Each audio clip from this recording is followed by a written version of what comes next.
Tom, the main reason we contacted you, not to see your Great Gazoo t-shirt or watch your image freeze up or have you make us wait 15 seconds before you say something. We need to know your reaction to the news that Cam Newton is the starting quarterback. Even though they haven't announced it, they made the guy a captain, so it's pretty damn clear he's going to be the starting quarterback. Yeah. As Peter Griffin said, oh my God, who the hell even cares? Everyone knew he was going to be the starter. It's been obvious for like 2.5 weeks that he was going to be the starter. I mean, if he wasn't the starter and he was taking twice the reps of Brian Hoyer and Jarrett Stidham, that would be coaching malpractice, in my estimation. He really won the job, though. And I think it's interesting in that you see a guy from a distance, Shireen, and you think he's one way and you wonder about his authenticity and how he's packaged, and branded. And then you see him on the regular out of practice and how authentic and consistent and real he is. And you can see why he does have the gravitational pull that he actually does have. And that's what we've seen from Cam Newton. That's why I'm not surprised that he was also named captain in addition to starter. Yeah, I was going to ask that, Tom. Were you surprised that he was a captain and the fact that he's only been there since July? I think he signed July 8th or whatever it was. So he hasn't been around those teammates very long. And I know it's traditional that the quarterback gets to become the captain. I mean, Brady was what, an 18-time captain or something like that. But still, the fact that he was only around his teammates a short period of time, that didn't surprise you at all that he was named a captain? Yeah, I think a little bit that the news that he was, but the way Bill Belichick is, it's really interesting. Psychologically, Mike Lombardi once said there's two different ways to motivate a guy. And one is through money and the other is through responsibility. And Bill Belichick has done that through the years. Gerard Mayo was a second-year player, named a captain and sent out as the only guy to take the coin flip. And that's a team in 2008 and 2009 that really needed leadership. He's done it with Devin McCourty. The more leadership responsibility he heaps on guys, the more buy-in he seems to get from them. So I think it's a fascinating psychological ploy that he understands that, look, Cam, I know we're paying you $1 million, but that's just bookkeeping. Who cares? You got a $100 million contract you signed 5 years ago. Let's just make it a captain of a very good team, and let's see what we can do here. And I think that stuff can actually work. And Tom, I look at the outcome of the player vote, and we know from past experience that it doesn't matter who votes. What matters is who counts the votes.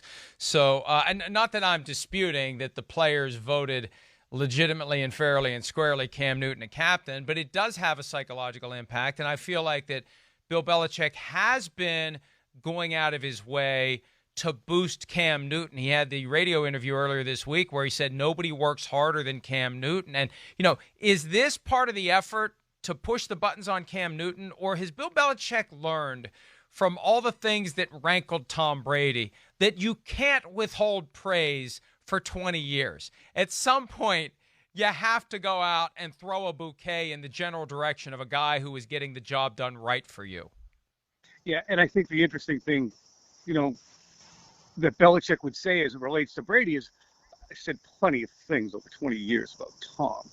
The no quarterback I'd rather have, and Tom works as hard as anyone, takes care of himself. But they were always kind of platitudes, or they were wrapped in generalities. This with Cam was just so flowing and over the top in that, he finds what he's not good at and works on. And none of us are good at doing that, but Cam does that.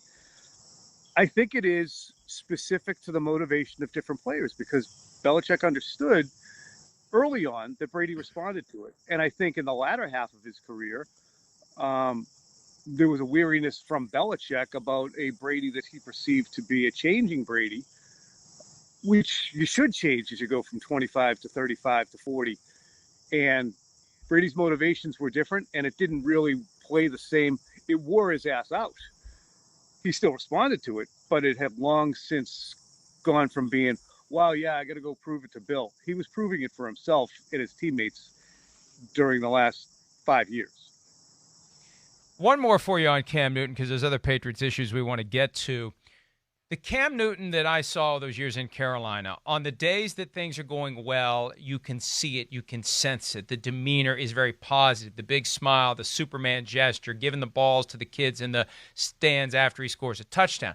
But there were those days where it just wasn't going their way, and all too often you kind of see a dejected Cam Newton. Like, how much are they working on getting Cam to not throw in the towel if they happen to be down, 28-3 in the second half of a Super Bowl, to get that mentality in place where even if it doesn't feel like your day, it can become your day, any given drive, any given play, any given throw?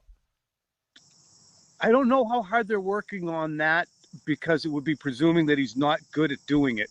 I think they'd have to see it first. Now, one thing that Josh McDaniels, I think, is excellent at is maintaining positivity.